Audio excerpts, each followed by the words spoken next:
Hai sahabat-sahabat sosiologi dan juga teman-teman semuanya. Salam sejahtera untuk kita semua. Jumpa lagi bersama saya teman-teman.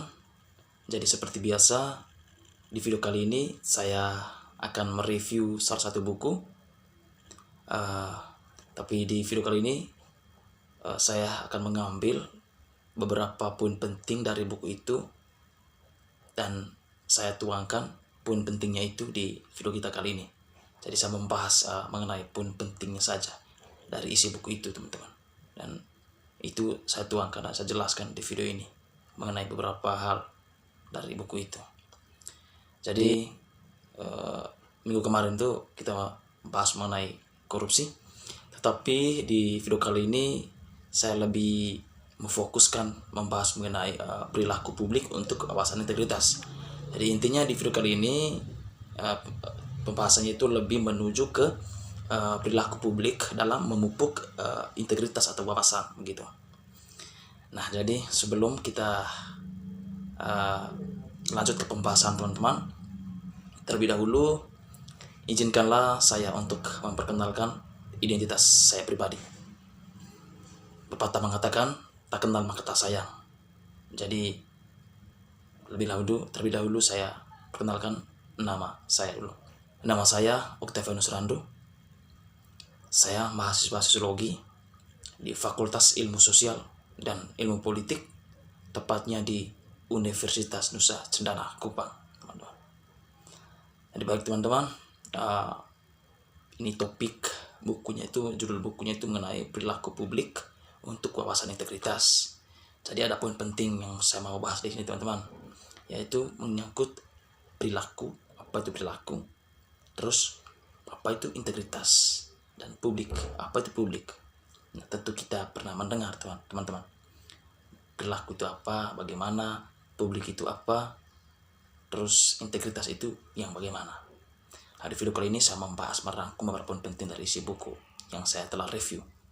Baik teman-teman, slide pertama itu mengenai sistem integritas.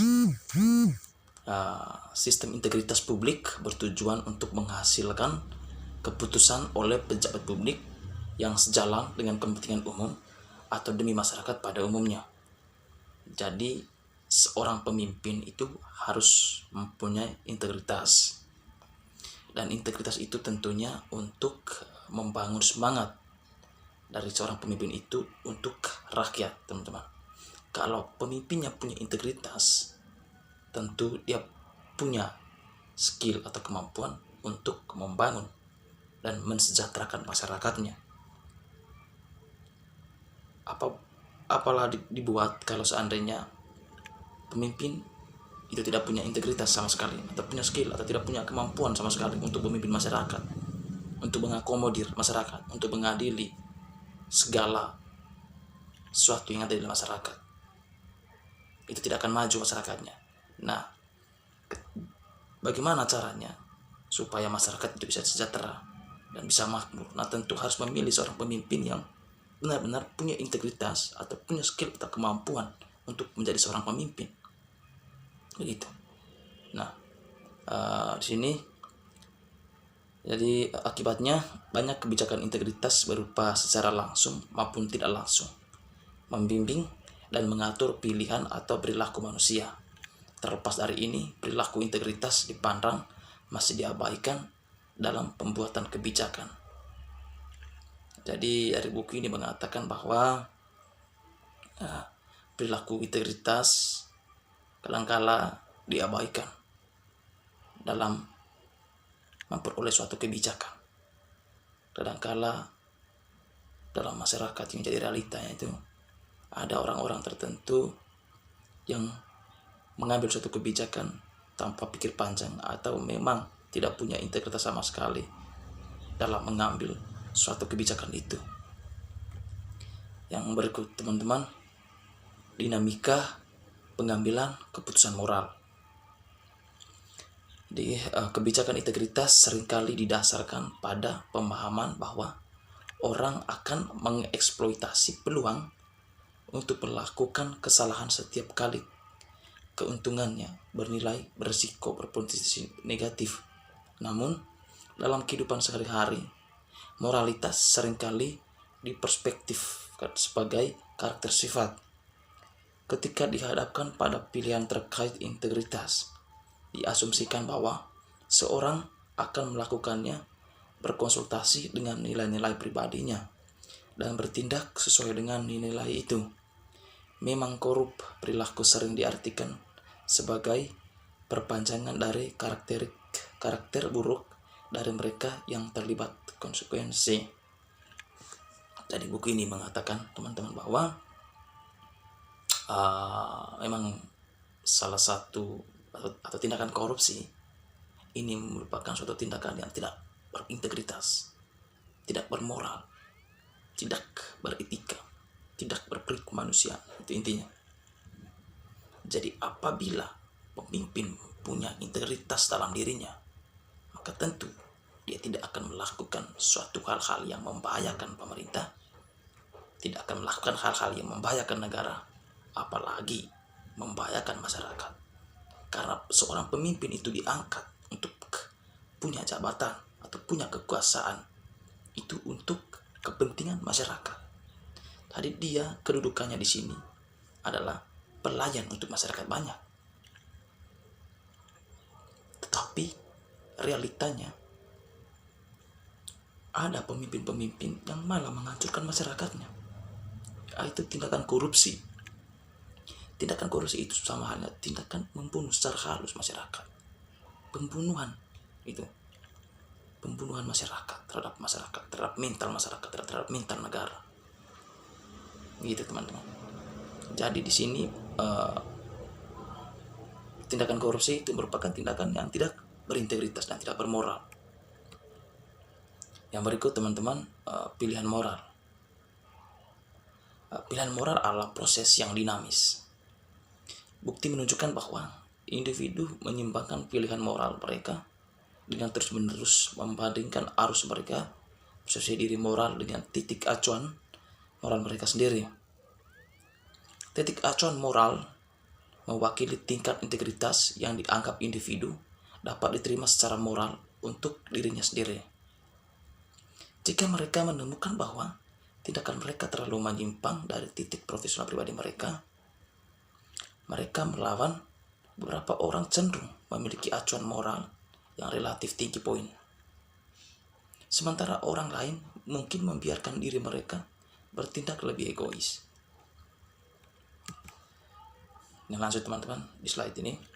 Pada dasarnya, kebijakan integritas dapat berdampak pada dinamika internal, pengambilan pilihan moral, dan mendorong individu untuk mengikuti pedoman moral mereka dengan bekerja untuk mempengaruhi titik acuan moral seseorang dalam dua cara. Yang pertama, meningkatkan titik acuan moral. Meningkatkan titik acuan moral menyebabkan orang untuk membandingkan tindakan mereka sendiri dengan standar internal yang lebih tinggi. Jelas mendefinisikan ekspektasi etis dan menekankan relevansi integritas dan kepercayaan yang diberikan kepada pejabat publik dapat membantu menyesuaikan poin referensi moral masyarakat ke atas. Yang kedua, teman-teman, menekankan titik acuan moral. Bahkan individu dengan internal yang sangat tinggi, standar moral terkadang gagal untuk mengikutinya. Jika ini terjadi, disonasi akan muncul. Yang berikut teman-teman, untung dari korupsi bisa jadi godaan. Jadi tetap setia pada prinsip moral internal sendiri, tidak selalu mudah. Aktif dalam masalah moral ini sering kali didorong oleh godaan perilaku yang terlibat manfaat langsung yang mungkin tidak memenuhi tujuan jangka panjang. Pelanggaran integritas mengorbankan kesejahteraan masa depan untuk kepuasan sesaat. Jadi intinya di sini teman-teman, tentu yang kita tahu itu korupsi itu dilakukan oleh orang-orang yang punya jabatan. Kenapa dia? Karena dana-dana yang dikorupsi ini dia menyimpan dana-dana banyak teman-teman, miliaran triliun dan angka miliar semua. Jadi dengan jumlah uang dana yang dengan jumlah banyak seperti ini, tentu dia tergiur, dia tergoda, maka dia akan melakukan korupsi.